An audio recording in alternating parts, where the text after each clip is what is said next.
Great. It is now 10:32. Welcome again, everyone, to the 000 Freight for Cities webinar series. This is our day one session, designing a policy roadmap for urban freight. As we start here, I just want to give a little background on our logistics for the audience and our Q&A session. My name is Travis Freed, by the way. I'm a researcher for the World Resources Institute Ross Center on the Urban Mobility team. So we'll be taking questions throughout the session. You could submit your questions in the Q&A chat box. There should be an icon on your screen right there. Just go ahead and click that. Feel free to direct your questions to a specific panelist or keep it open. Upvote if you're not asking a question or you want to hear other questions answered. Please feel free to upvote the question. There should be a thumb icon. That way we can know what you all want to hear and we can prioritize what questions the panelists get to see. Finally, the session's recordings will be on our YouTube channel. We'll be able to send an email to you with an update whenever that is up. So we are currently recording right now. And like I mentioned before, this is part one of a 4-part session webinar series. If you like what you hear and you want to learn more about zero emission freight, road safety and vision zero for freight, urban access and inclusive street management for urban freight, we have some excellent panelists and experts, and we'd love to have you for some more, There's a Q&R link on the screen right here, and I can also send the registration link to your chat box, so stay tuned for that. Great, and now we'll have a welcome address from Sergio Albayeda. Sergio is our Urban Mobility Director for the WRI Ross Center. Before joining WRI, Sergio was Secretary of Mobility and Transport in Sao Paulo, Brazil, where he was responsible for managing traffic challenges and the most extensive bus system in the world. He led more than 5,000 people and spearheaded city implementation of Vision Zero programs to reduce traffic fatalities. Sergio was also in charge of taxi regulation and transport mobile applications, as well as the management of freight transport systems. Welcome, Sergio. Thank you, Travis. Thank you very much for this introduction. I'm sharing my screen. Please let me know, Travis, if you can see my screen. I can see it perfectly. Yes, thank you, Travis. First of all, I want to say thank you very much for our panelists, who is amazing specialists in urban freight and the urban mobility environmental. Thank you very much for joining this event today. Thank you for the audience. Thank you everyone who registered to follow these webinars. We are starting today our webinars about urban freight and the challenge to improve regulation, to reach more efficiency, to reach more safer and inclusive urban freight environmental. So I want to say a quick introduction about, first of all, about WRI Ross Center. We are a no-profit organization. We have offices around the world, and just right now we are working with more than 420 cities in all the continents. We are developing projects to support cities to reach more inclusive, resilient cities and more sustainable cities. And we have in our program 3 pillars, that is urban development, urban energy efficiency, and urban mobility. As urban mobility, we have a large tradition to work with public transportation, with road safety, and we are starting to working with urban freight. When I was nominated secretary in Sao Paulo, I was really concerned about public transportation, about road safety, about ride-hailing regulation framework, and I was not minded about urban freight. I received, during the transition period between the previous administration and our administration, I received the president of the union, the logistic companies union in Sao Paulo, Mr. Taiguara Lu, and we had an amazing meeting, more than 2 hours, discussing the impact of urban freight. And I discovered that it is impossible to manage public transportation, to manage road safety, to manage the pedestrians, cyclists without urban freight regulation. So in that moment, I start to be very concerned to develop a very good regulation to provide an efficient system to provide goods and deliveries in an efficient way without pollution, to try to reduce contamination, to reduce fatalities from road safety environment. As you know, we have our sector, transportation, is responsible for the most pollution in cities. Now you can observe in this diagram how buses and especially trucks and light duty vehicles are responsible for the majority of the emissions from the transportation sector. And we can predict in the future that this situation could be worse if you will not work just right now to provide more efficiency in urban freight. By 2050, the global demands for goods will increase by 230%, as ITF Transport Outlook published in 2019. In a post-COVID world, food and healthcare are essential services. All of us are discovering how is important the logistic system to provide, to maintain the essential services and to maintain the essential goods distributed in our cities. One hospital exhausts critical supplies in 24 hours. The same situation groceries will face in 22 hours. And the deliveries increased during this crisis by 54% in United States. I'm in Brazil just right now from São Paulo, and my building here, we are facing 8 times more deliveries previous than previous the COVID social isolation period. And if we act now, freight can create greener and healthier cities. If we work to develop a good regulation framework, good solutions for freight, we can reduce significantly the pollution and contamination and improve the air quality in our cities. In Chinese cities, diesel trucks account for only 8% of the vehicles on the road, but contribute with 50% of CO2, 78% of PM, and 57% of NOx to total vehicle emissions. And another important aspect when you are talking about freight is about road safety. 25% of traffic-related pedestrian fatalities comes from trucks and from freight distribution. So if you want to reduce and eliminate fatalities in our cities, we should be concerned to create a safe environment around urban freight.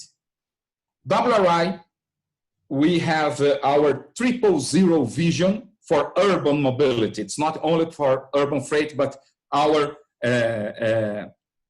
of our work in urban mobility is inspired by this 000 vision. It's about 0 vehicle emissions, 0 road deaths, and 0 exclusion from health, food, education, and economic services and opportunities. So all projects that we work, all research that we are developing, reach to contribute to cities to reach 0 vehicle emissions, 0 road deaths, and 0 exclusions from healthy food, education, and economic opportunities.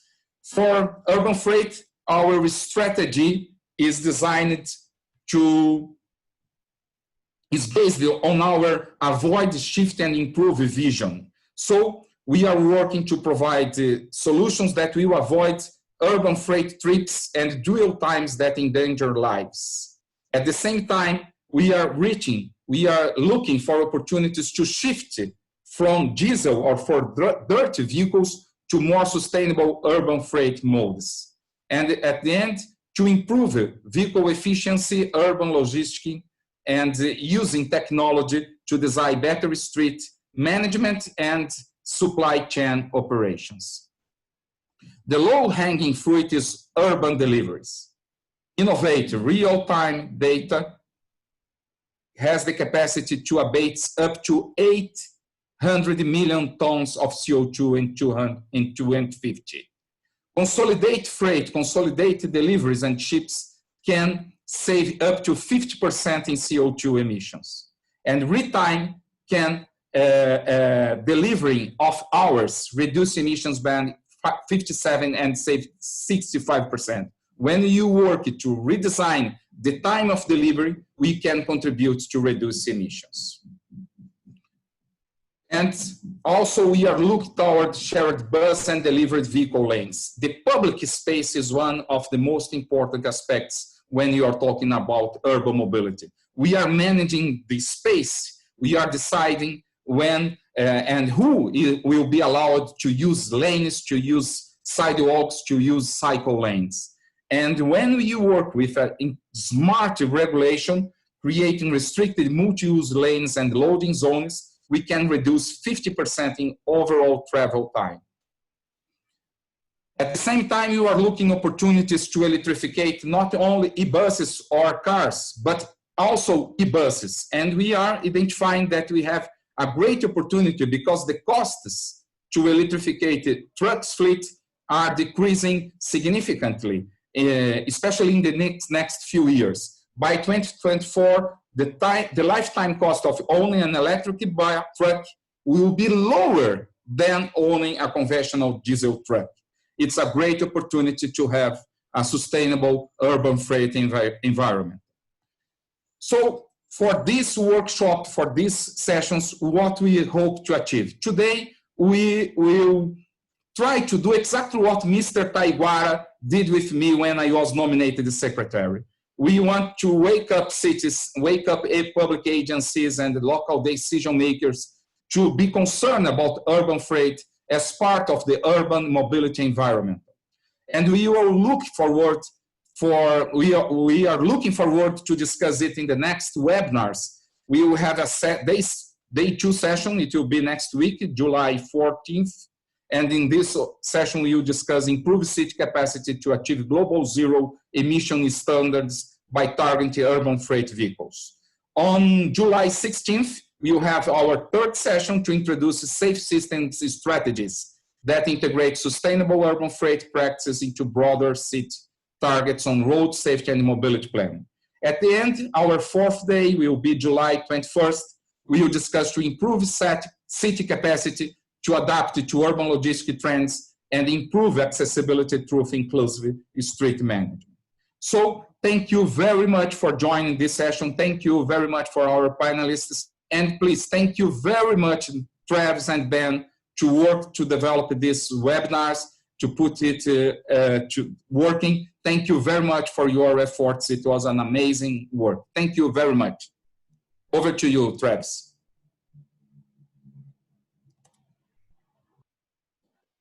Great, thank you, Sergio. I think, Ben, you can take it away with the panelist intros and the Q&A. Great. Well, thank you everyone for joining. I'm Ben Welly with Urban Mobility Program in WRI. We have a great set of panelists to join us. Jose Holguin Veras, who is the William Hart Professor and Director of the Volvo Research and Educational Foundation's Center of Excellence for Sustainable Urban Freight Systems and the Center for Infrastructure, Transportation, and the Environment at Rensselaer Polytechnic Institute. Jose has done a lot of research and action on freight, and he's a real authority in this area. We're excited to have him. Also joining us is Leticia DeBlanc. She's an urban planner, professor at the University Gustave Eiffel and French Institute of Science and Technology for Transport. She also heads chairs the chair Logistics City. I'm sorry to mangle some of this. But she is also a member of Metro Freight, which is an WRI'S, Volvo Research and Educational Foundation's research network on urban freight. We're excited to have you. We're also joined by Jay Karam. He's Director of Global Public Policy at Walmart, where he provides expert counsel and strategic guidance on environmental policy issues impacting business operations across markets, domestic and international, with a background in both the public and private sectors. And then last but not least, Sita Holtzlog, who's also joining us. She is chair of the Community of Interest Zero Emission Urban Freight, which is part of the Transport Decarbonization Alliance. The alliance brings together countries, cities, and companies to work together to decarbonize transport and for a net zero emission mobility system before 2050. She works for the government of Netherlands and is also engaged in supporting the Dutch presidency of TDA. So Travis, we had a Menti question we wanted to quickly put up before we kick off things with Jose, but we wanted to basically ask, are you sharing your screen, Travis? I don't know if folks that are joining can access Menti by way of, or I'm sorry, it's not Menti, it's ahaslides.com with the /E9469. We'd like to get your feedback. What are ways your cities are addressing urban freight issues? Or maybe you want to say in the Menti, this is an open-ended question. Perhaps you want to say they're not addressing. But if they are addressing, what are the ways that they are looking at urban freight issues? And what are the ways they maybe should be looking at urban freight issues? So this is just an open question just to get things started. And let's see if people can get in a few responses before we turn to Jose.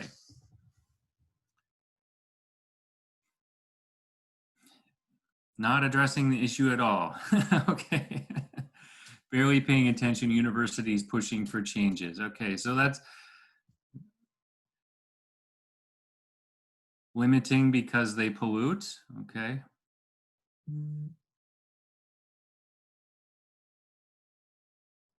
I know we have more thoughts here from a group of 84 attendees, so please submit some thoughts.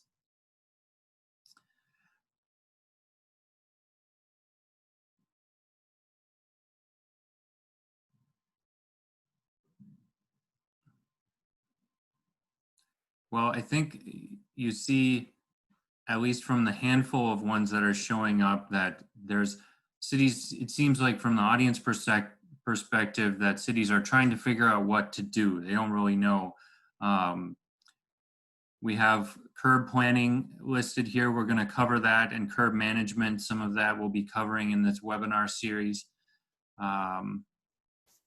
Maybe not on the radar, parking and load delivery permits, again, to the issue of curb management. So it seems like there's a fair amount of interest in curbside management.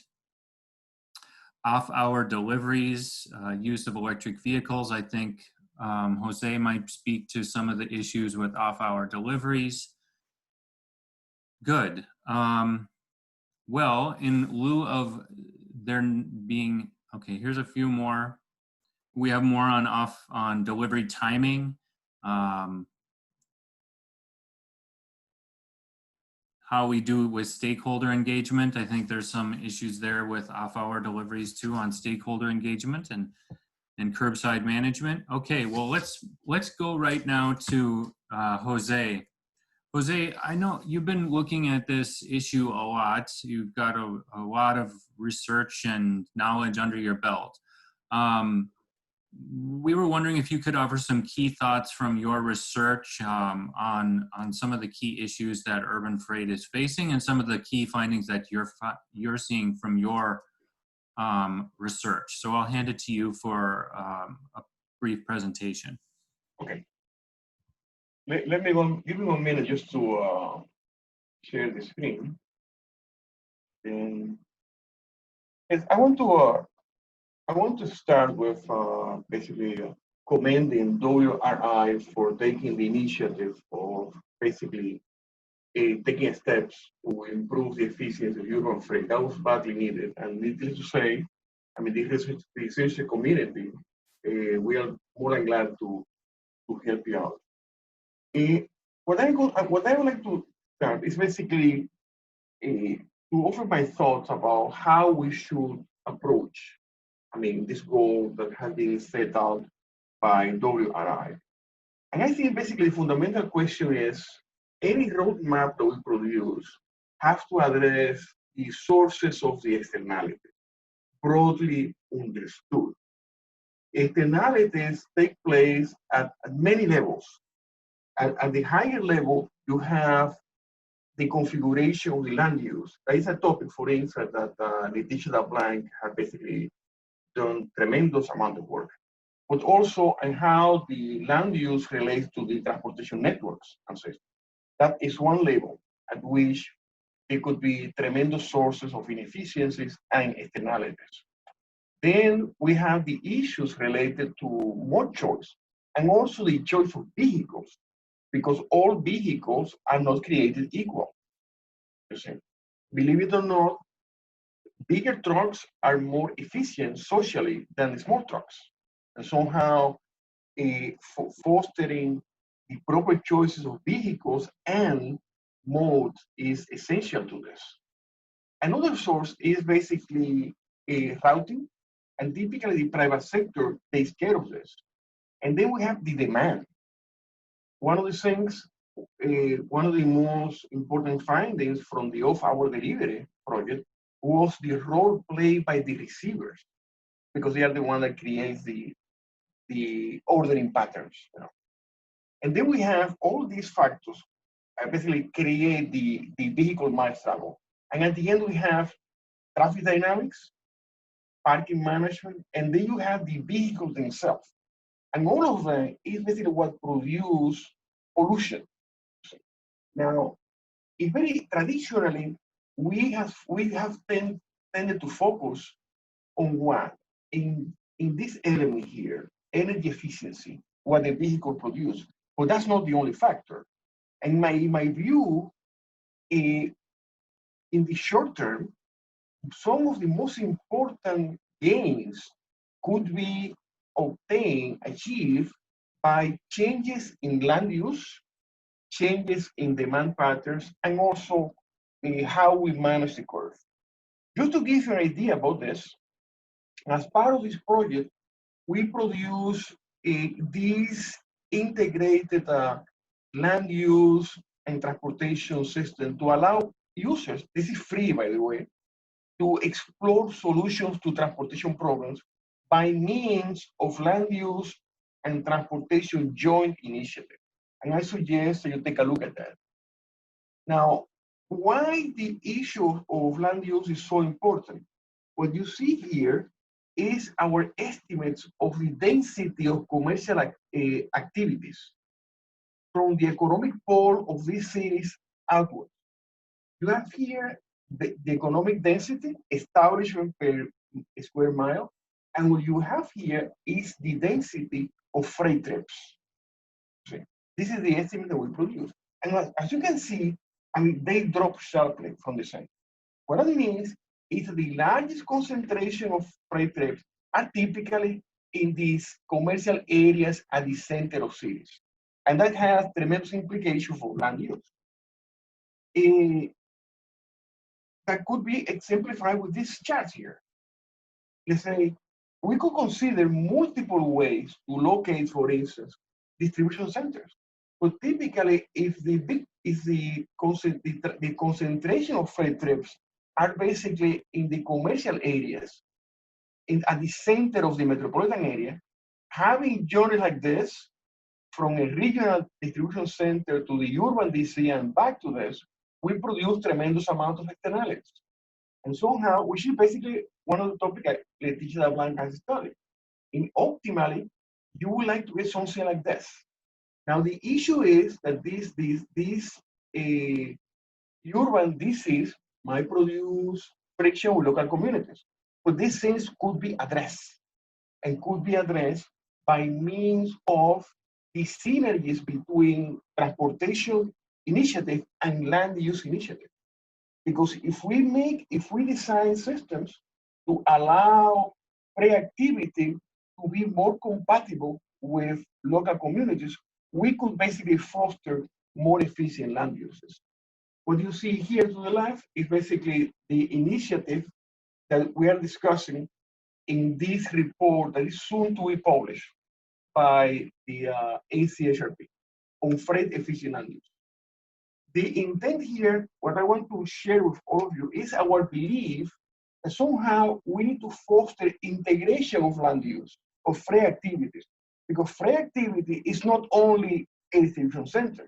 Freight activity is created by restaurants, retail stores, and all sorts of, and somehow we need to embed this in a way that these activities are compatible with local communities. This is, in my view, the way that we need to take.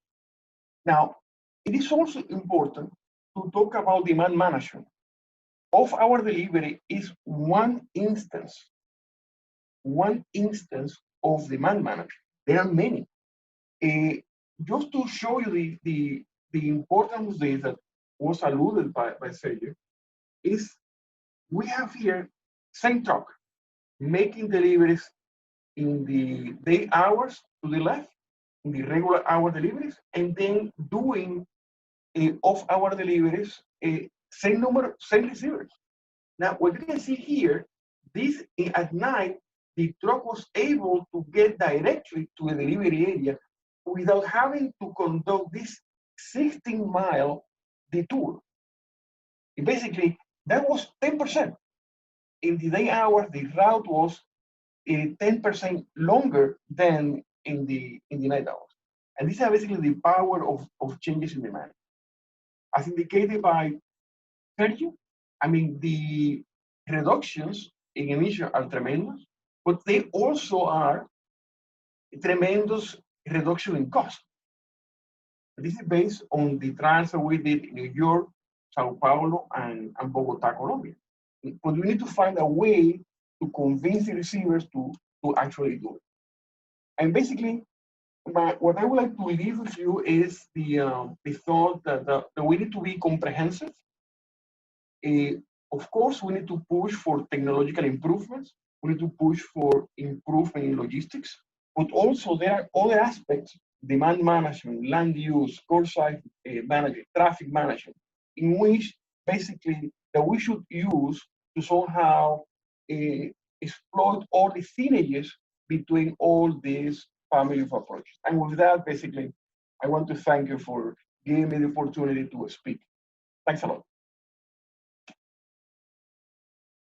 Thank you, Jose. Really good thoughts and interesting too. I know I want to plug again the website you've shown, and we'll, I don't know if we can put it here in the chat so that people can link to it, but I think a lot of the research that you're referring to and much, much more, people can see it through that repository.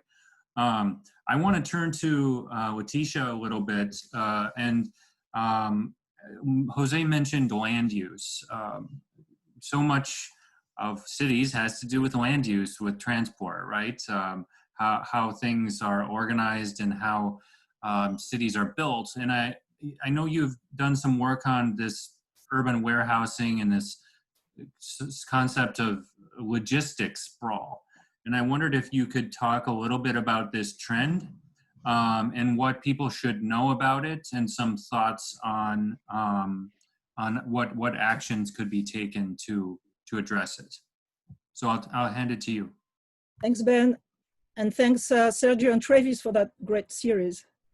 I think cities know that logistics real estate has been growing a lot for the past 2 decades. And there's a more recent trend of coming back to cities. It's a niche, but it's a growing demand from parcel express transport companies or e-retailers. They are demanding for some urban warehousing. So that means urban logistics real estate. So that's a new trend.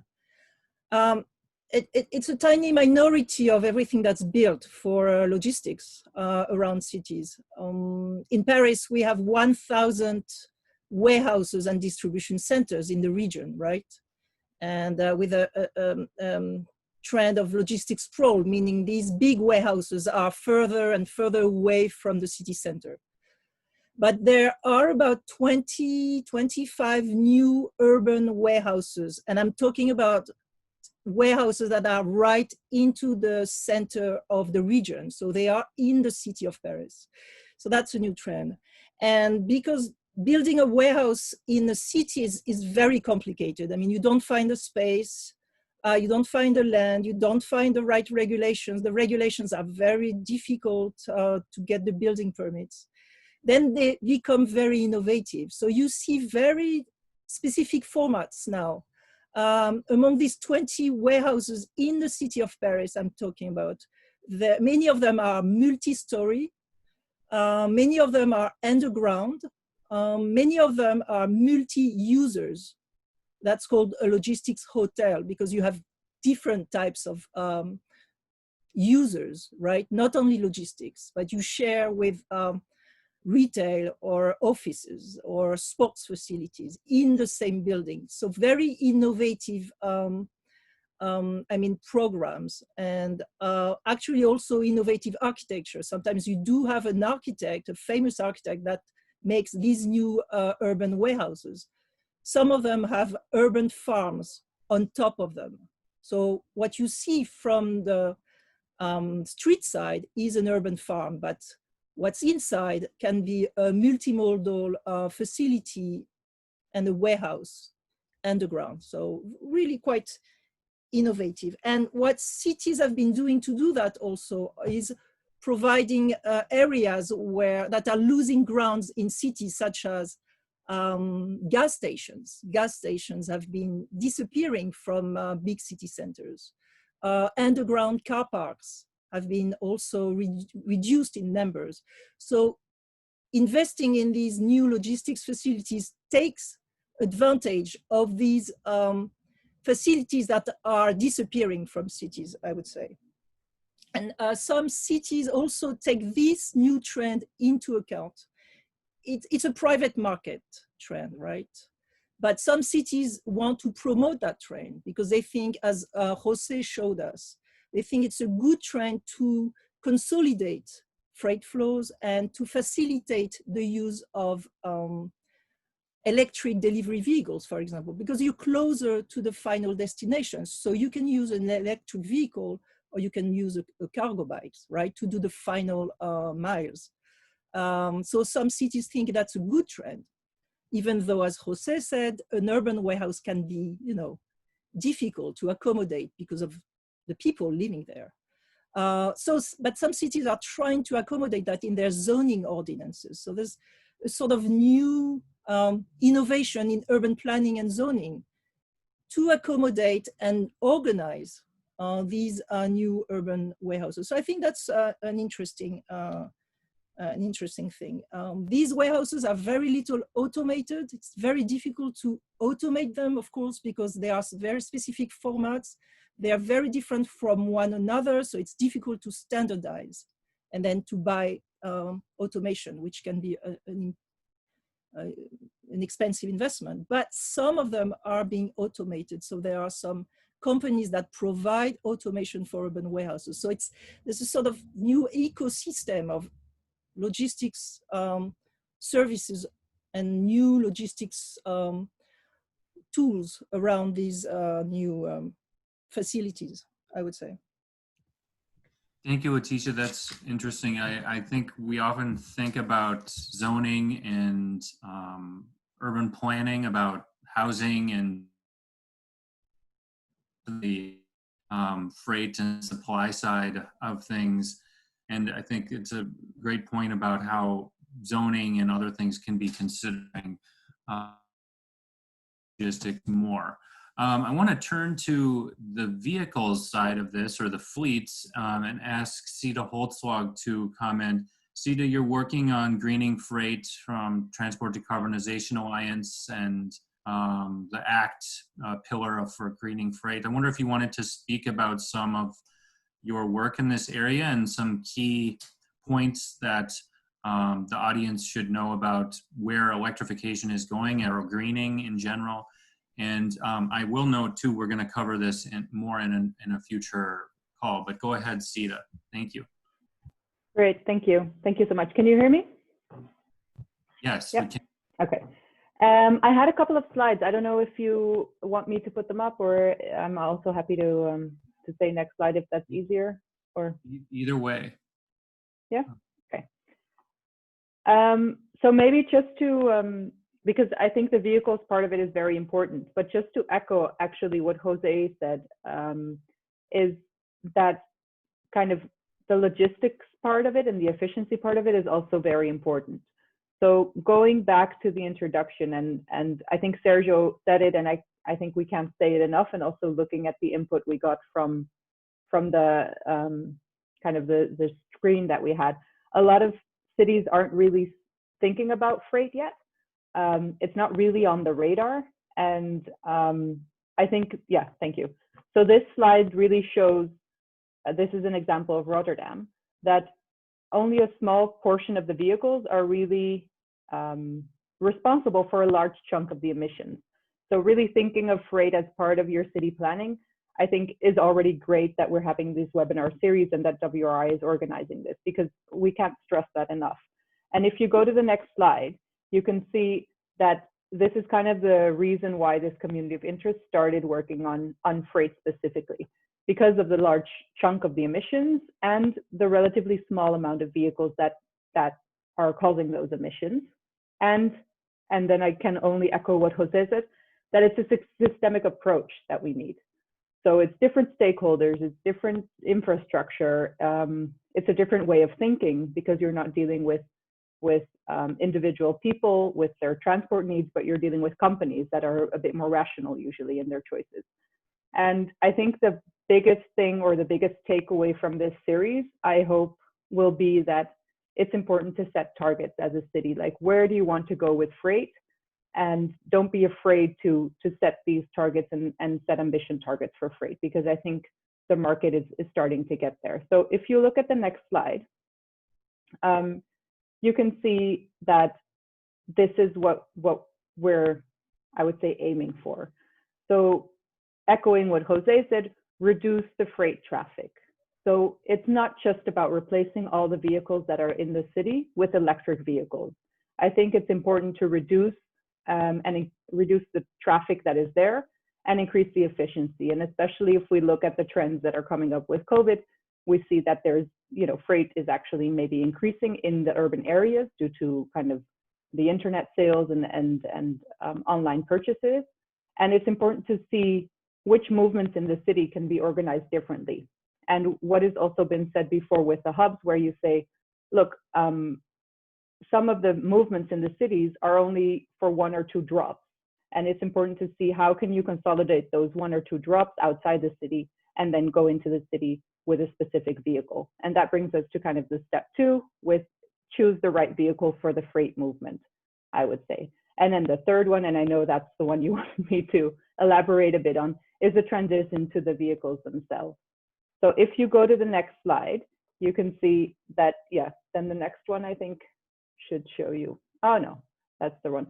Okay, so maybe just from heart. So what we're trying to do with the ACT initiative is that we see that the technologies for that third step, so if you want to replace those vehicles, that the vehicles are not really on the market yet. And what we're doing is we're creating a demand signal to show that there is a large demand, and we've collected over 260,000 vehicles in demand, and a large chunk of that are actual commitments by EV100 members for these vehicles. And it's really a market signal to manufacturers that there is a large demand for these vehicles and that we should step up. So that's a different kind of a pathway that is needed in parallel to cities actually thinking, okay, how do we have those commitments? And I think cities sharing those commitments will actually also help accelerate that market. So it's really moving forward together that will bring us there. Great. Well, we're going to move on to a next round of questions. This was meant as a sort of introductory round, but I think we have one more Menti question that if we can get the timing right, get ready with your, I keep saying Menti, but it's actually a different site. But anyway, I guess it is a Menti. I don't know what these things are. So anyway, Travis, I'm not sure if you can pull this up, but we'd like to ask another question. Oh, I'm sorry. Well, yeah, before getting to that, I wonder, Jay, while Travis is pulling that up, Jay, maybe you wanted to provide some thoughts on how Walmart is addressing these issues. You deal with electrification, you probably deal with warehousing and locations and things like this. I wonder if you wanted to comment on the previous comments and some word from Walmart. Yeah, thanks, Ben. Good morning, everyone. So I guess I'm here to sort of provide the provider practitioner on the ground angle. I think it's good to sort of reflect a little bit on who we are, and I'm going to focus on the U.S. business, even though we're a global firm.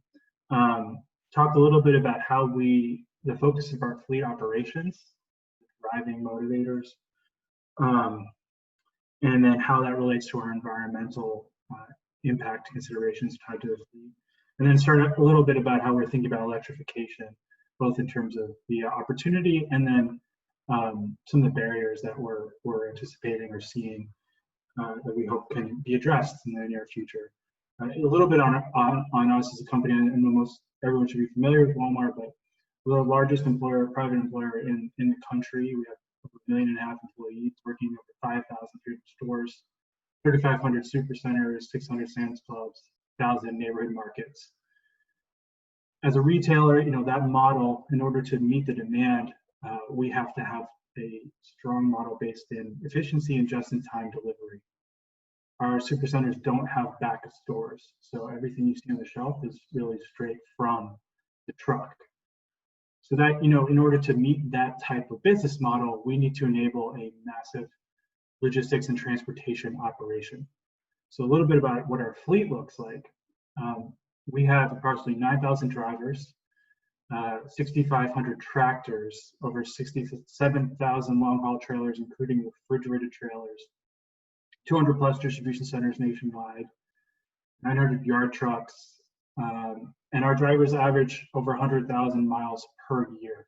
So our fleet is extremely large, and it's designed that way so that we can meet that just-in-time perspective, but also correlate to safety. We want to make sure that our drivers, the goods that they're managing, the goods that they're moving, are safe, and then their activity on the road is protecting public safety.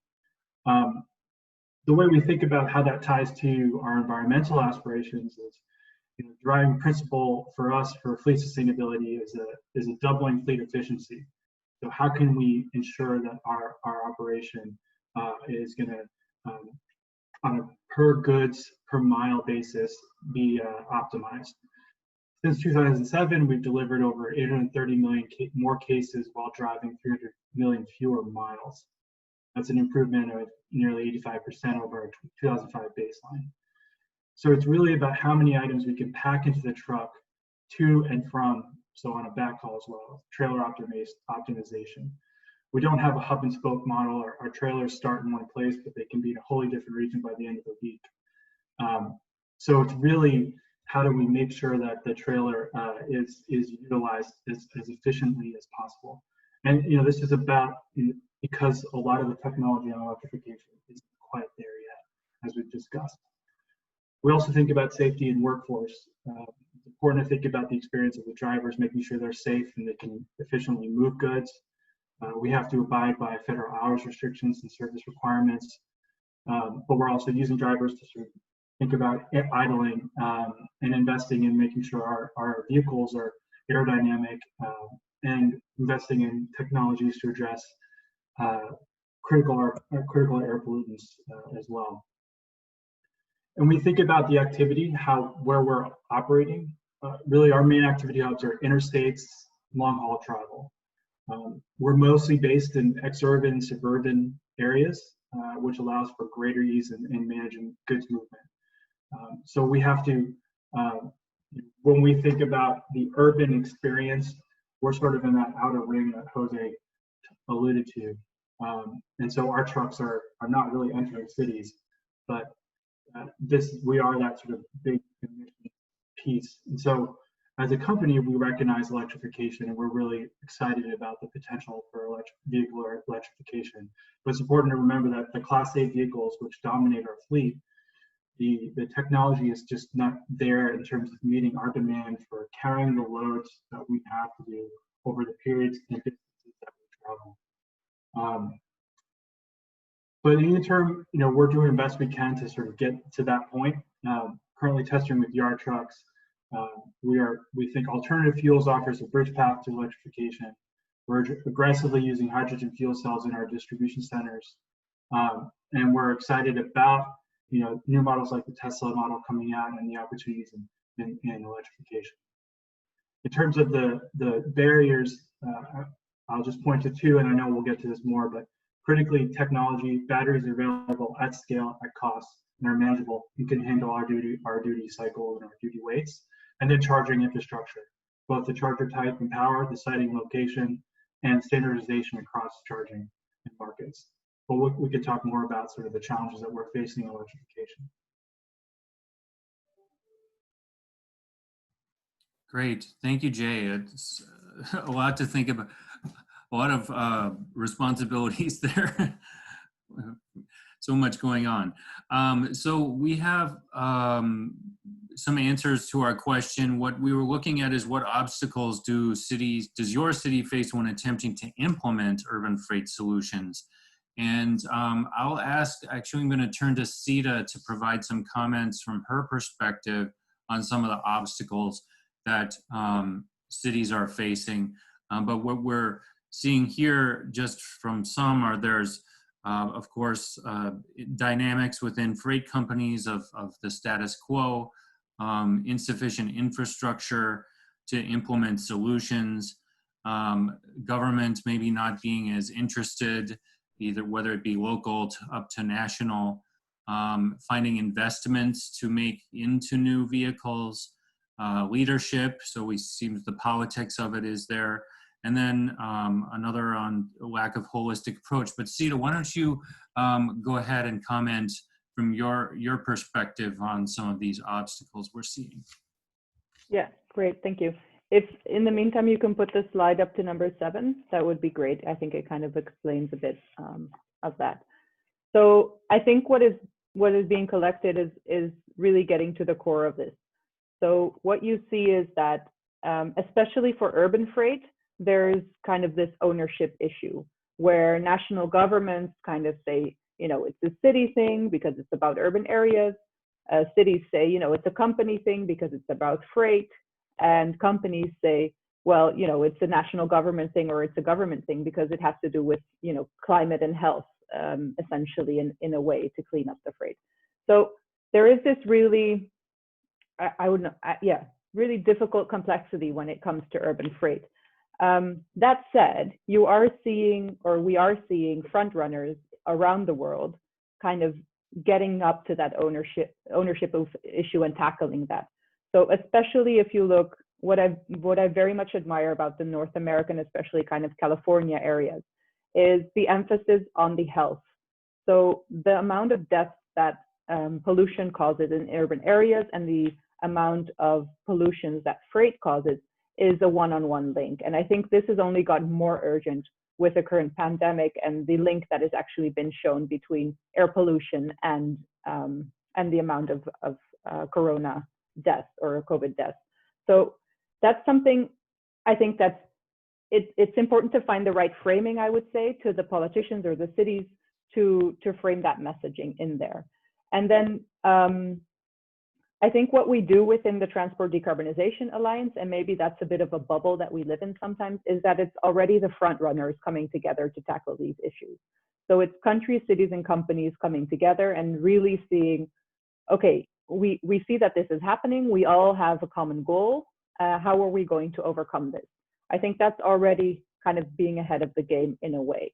But then there's other challenges like structural challenges for the freight sector. And I think it's important to note that freight in itself doesn't exist.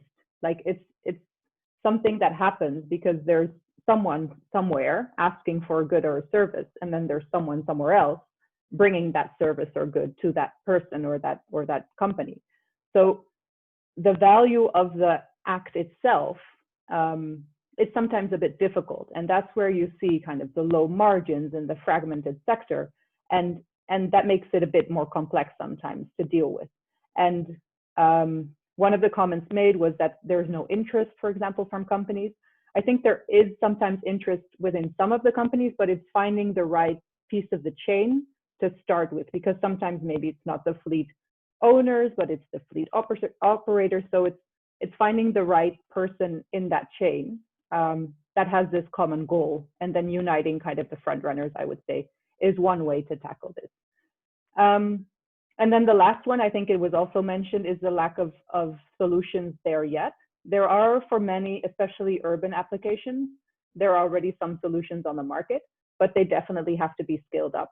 So going from kind of pilots and small scale deployment into like bigger things is important. And I think this, again, this systemic approach where there's no one size fits all, there won't be, even in 10 years when all the technologies are mature, there still won't be. So it's really important to see which good, like which mode of transport and which application is suitable for which use case. I think that's very important. So if you go to the next slide, something I think is, and then the next one, I think I talked about this one, this is the call. It's slide number, I'm sorry, they're a bit mixed up, slide number 11. I think this might be an interesting one going from the comments that were made. So when we think about freight in a city, sometimes we automatically think about the packaging, so the parcels, and that's the fastest growing one for sure. But if you look at cities, for example, now it's really important to see which segments of freight do you have in your city and what is your scope of influence within each of them. So you see parcels are a smaller one, temperature controlled, that's like the refrigerated ones, cargo and retail, waste collection, and that's a very interesting one for cities because that's usually one that they procure or sometimes even own themselves. So the procurement power that cities have within that segment is actually quite large sometimes. So that makes it a very attractive niche because they could be kind of the launching customer for new types of vehicles there. And that's what you're seeing, especially in Europe, on waste trucks, with zero emission waste trucks coming to market now. Facility logistics. So this is an interesting one where you can see that rethinking this model again can really have benefits. So what you're seeing now in small scale, so it's interesting to see where that will go, is that a service provider, so let's say an electrician, for example, can go to a location walking or by public transport or by cargo bike or something different than his own van.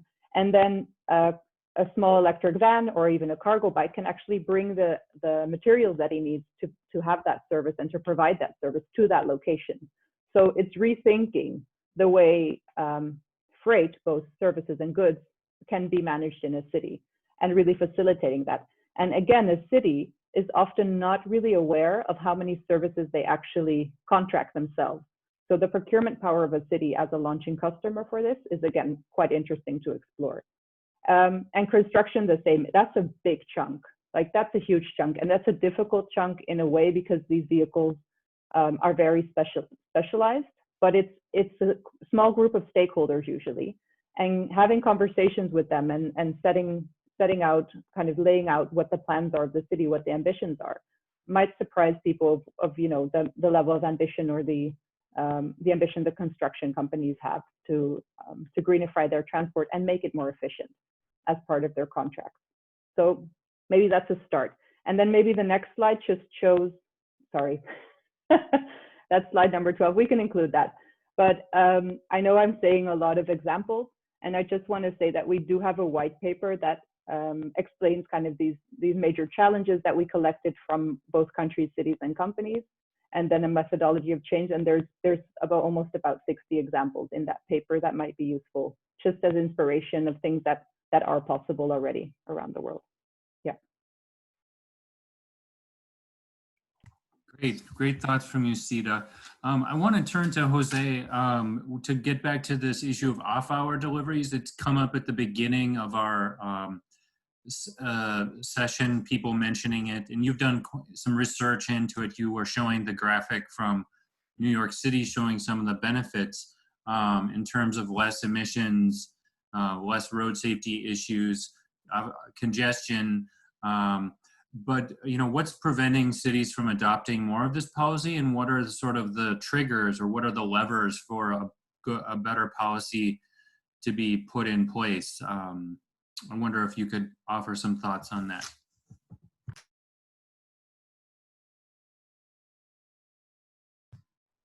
You can unmute yourself, and then we'll hear your answer. Okay. I have a different take regarding the perception of that the business sector is not reluctant. That the business sector doesn't want to participate, etc. And that is based on my experience of our delivery project. Essentially, we are in a situation where there is no history of collaboration typically in most cities between the cities and the private sector. You see, and if there is a history of relation of some kind, it's typically antagonistic. See, the public sector tend to view the private sector, the freight industry, as some sort of opposing army to be conquered, and the freight industry look at the cities as a whole bunch of bureaucrats that gets on the way of doing business. In an environment like this, there is no space for collaboration. Now, it happens that, as proven in the off-hour delivery project, many of the problems created by the freight vehicles are the result of the decisions made by receivers. Receivers are the ones that decide when the supplies must to be delivered, at what time, with what frequency, etc., etc., etc. And typically, cities do not engage the receivers. They engage the carriers. And they blame the carrier for the problems. You say, in some cases, with complete justification. What we need to do is to broaden the scope, because the carriers cannot deliver, for instance, at a time that the receiver do not agree to. And basically, what I suggest to my colleagues in the public sector, reach out to the business community, not necessarily to the carriers. The carriers are interested in efficiency. They are not interested in driving in congestion. They are not interested in being double parked for 3 hours. You see, they are not interested in being yelled at. You see, engage the receivers. The receivers have a lot to say about how deliveries are made. Now, the issue is that in order for that engagement to be effective, the city has to adopt a long-term strategy of collaboration. Because if I am the head of, let's say, the Association of Restaurants in City X, and the city comes to me, Jose, we want you and your partner and your members to implement off-hour deliveries, I'm going to say, why? You say, why should it? In essence, we need to develop a relation. We need to develop and the basis of these relations, things start to happen. In the case of New York, we have to explain to the receivers the role that they play in congestion. When we approached them at the beginning, and they were saying, but we're not producing, we're not creating the problem. The problem is the truckers. And somehow we need to have a strategy of engagement in which the city, basically, the city spend time and effort developing this relation. And in the city have to create an environment of cooperation between the public and the private sector. Without that environment, the cities are condemned to only use regulatory approaches. And regulatory approaches create all sort of unintended effects that at some point I want to show in a slide. But in essence, we need a change in the perspective, and we need to foster collaboration between cities and the private sector, because there is a space of collaboration that is typically overlooked. The cities try to do their own things, the private sector try to do their own things. There is a space of collaboration there that we are not exploiting. I think this message of working together and going to the business owners, and also in going into business, and your thoughts about not just about who in business you go to are very valuable. And I wanted to turn to Jay to get your thoughts on this public-private sector collaboration. You know, what is Walmart's perspective on how it works with the public sector, specifically maybe the city governments that it may work with? Yeah, I think the challenge for us is, given our model and the type of operations that we have, we don't really enter urban environments. You know, we're sort of on the fringe. But I think for when we think about the transition for heavy duty, I want to point to a couple of points that came up that I think are foundational for city and private opportunity. First, there's market demand for electrification. So how can cities and private sector partner around that? How can cities sort of add to the procurement requirements, the procurement demand? How can they do joint purchasing to accelerate sort of the technological advancement for batteries that can meet long haul interstate travel? I really want to emphasize Jose's point on collaboration.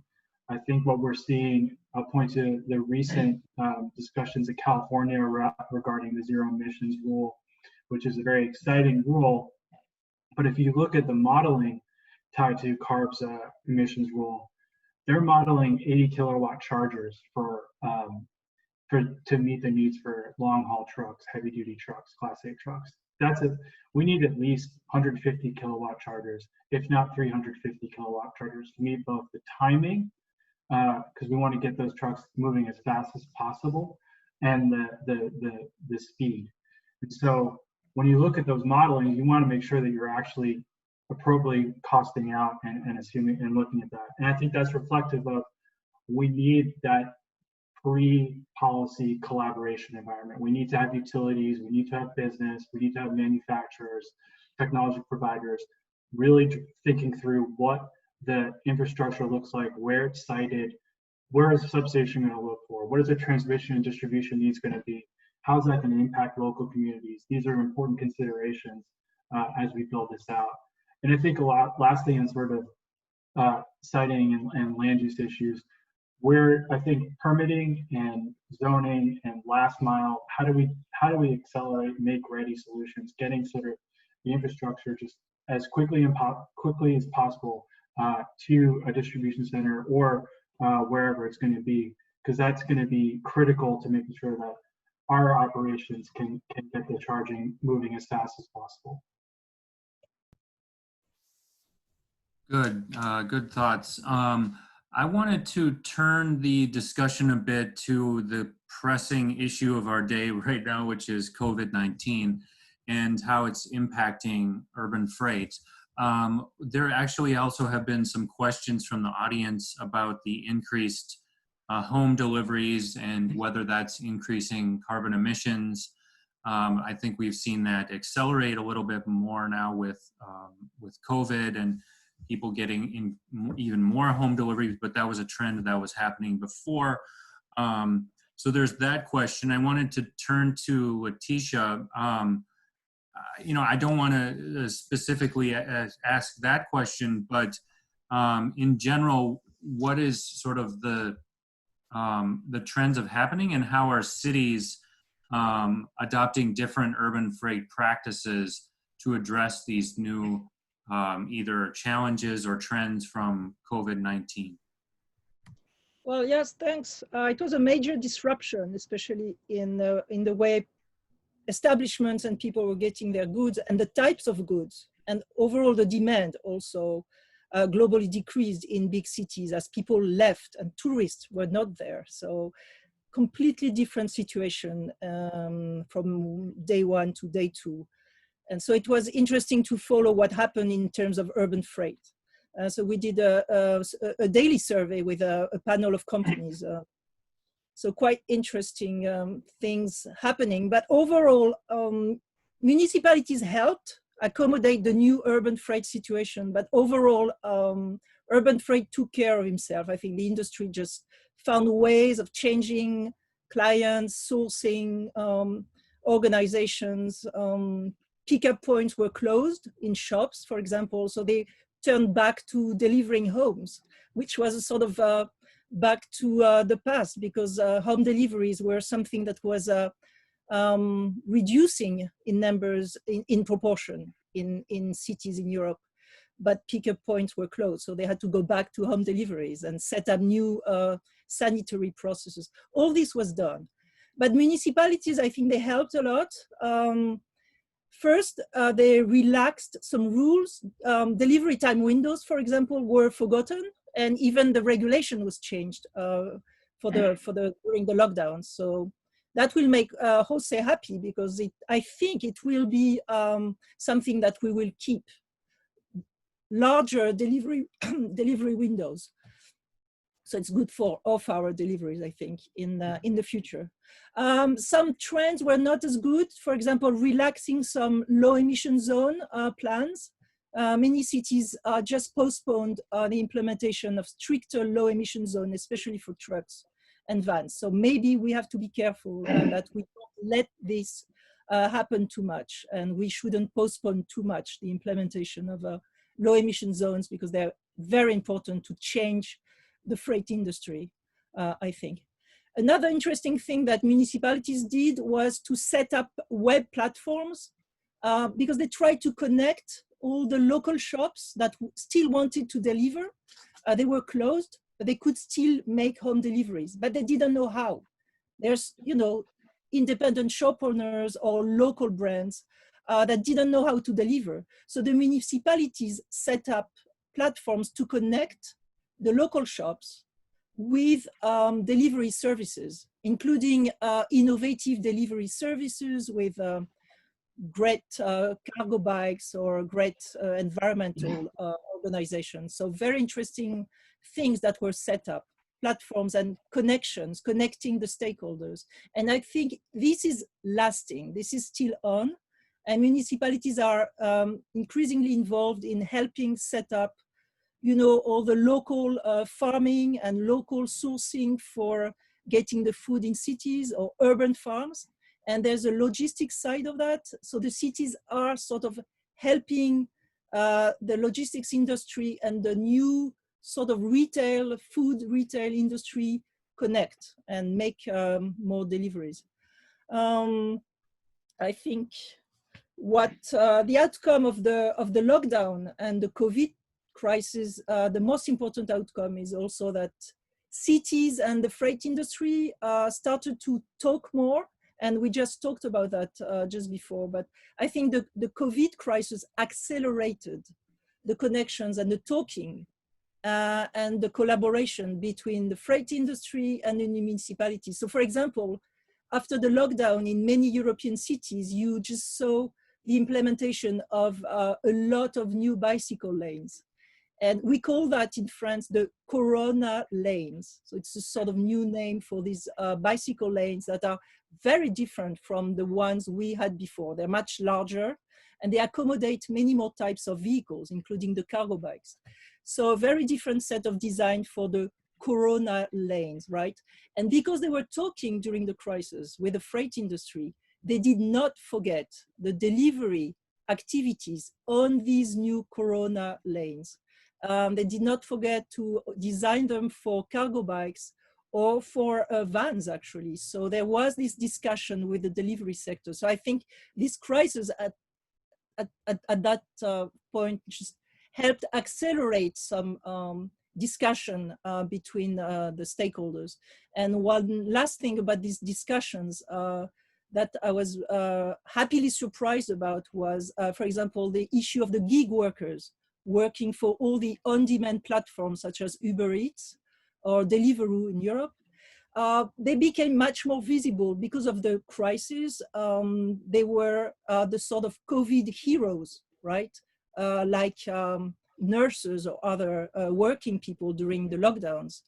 So these delivery people actually became part of a topic of the conversation between municipalities and the freight industry. So now cities are more aware of trying to make their working conditions better, change things that would help decrease the accidents. They run a lot on two-wheelers and bicycles, and they have a lot of accidents. But it was not really on the radar of municipalities. So I think because of the COVID crisis, now they are on the radar of cities. So there's much more discussion about all these delivery couriers and gig workers working for these very fast delivery, instant delivery apps. Thanks. Also, always great to hear of the things coming out of Paris these days, including the corona waves. Jose, I know you have some thoughts you'd like to share on this as well. Yes, I want to complement what Leticia indicated. In London, for instance, they were using off-hour deliveries as a way to reduce exposure to the cruise. You know, and basically, they were successful in that. By coincidence, yesterday we gave a webinar on the impact of COVID-19 on shopping behavior, particularly on the so-called panic buying. I'm going to show you 3 slides of this presentation. Basically, what we found here, this is basically before the COVID crisis. 31% now switched to buying basic supplies online. That's kind of like a new course. Interestingly enough, when we asked them about would you return to them, the vast majority, and this is an international survey of 20 countries, by the way, they said they're going to go back because my conclusion is they want to go back because this is not like a permanent change in the market. It was something that was forced on them by the pandemic. Changes in shopping habits increased. 53% reported purchasing more and other more frequently, and then from local stores to online. And the last one I want to show is this one. Basically, this is the situation before COVID and after. And you can see there was a drop. But as I said, all signs seem to indicate, and that same results for all countries. People seem to be intent, at least as of now, to go back to the traditional retail stores. And that's basically what I wanted to mention just to complement Leticia's remark. Thanks. Great. I don't know if anybody has, Sita or Jay, if you'd like to add anything on sort of COVID response or COVID trends that are occurring from your perspective. Maybe just very shortly to kind of underline what Leticia and Jose had said, that I think the appreciation for the freight sector in general has actually profited from this crisis because they were very visible, very essential, and they had kind of, I think, an underdog status in a way, maybe, and they've become these kind of new sort of heroes in a way because they actually helped us survive in the cities. So this general sense of appreciation, I think, is very important and has actually helped the urban freight kind of, be recognized in that sense. And I think something else that is interesting, and I'm very curious what impact that will have on a long term, is this appreciation of the public space in a new way. And also that kind of the almost normality of that public car, like the public cars, the space used in cities is available for cars, and that now pedestrians are kind of using more space and cyclists. And there's this new kind of it's not a conflict, but there's a new tension between, hey, this is my road too, and why is this actually only for cars, and why is it not accommodated to me as a pedestrian or as a cyclist? So I think those two things combined could be very interesting to see if we can, and I saw that in one of the questions as well, if we can get out of this crisis cleaner, and also using recovery packages specifically aimed at that. And I think that's something that on a political level is very important to address, and that companies, cities, and countries alike should voice that message that, you know, all the packages and economic recovery packages that are popping up around the world, that it's important to include freight and you know, green freight in those packages specifically, because they're at this threshold that if they don't get the support, this could, you know, take a wrong turn. And if they do get that support, it could actually increase something that is on the verge of happening. So maybe that's just something to shortly add to that. Yeah. Yeah, great to mention that. Go ahead, Jay. E-commerce has been a huge growth area for us during the pandemic, and I think one couple points there. We've seen a major uptick in the use and expansion of online SNAP or EBT, and so we're excited to be able to provide more households access to groceries online. But so we're expanding our market, and I think where we've seen a really great growth opportunity is our online pickup.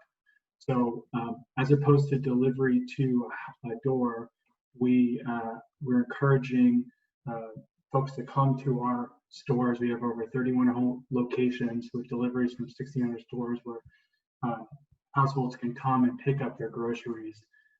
We're exploring how to do more efficient online pickup, you know, through timing and batching, and I think that's a great way to help address some of the congestion and create efficiency in that sort of last mile dynamic. In terms of delivery, we're obviously very excited to see Lyft with their announcement that they're looking to go electric. We do a lot of third-party delivery services, so we want to, if our providers or our partners are going to that space, that's good for us, and we want to make sure that that continues. I think another piece that I just want to highlight in terms of where our footprint and where we can, I think we're excited to explore. We're looking at how to optimize our parking lots for electrification and transportation solutions. Right now we have over 320 charging sites nationwide for personal electric vehicles. Hosting charging sites for us is a very exciting business opportunity. We've partnered with a lot of charging firms. How do we accelerate that? How do we continue to provide that coverage? We see our stores as aligned with a lot of range challenges in terms of charging. And then I think the other piece that we're really excited to explore is around autonomous delivery service. We've got a partnership with Neuro in Houston to do sort of autonomous online delivery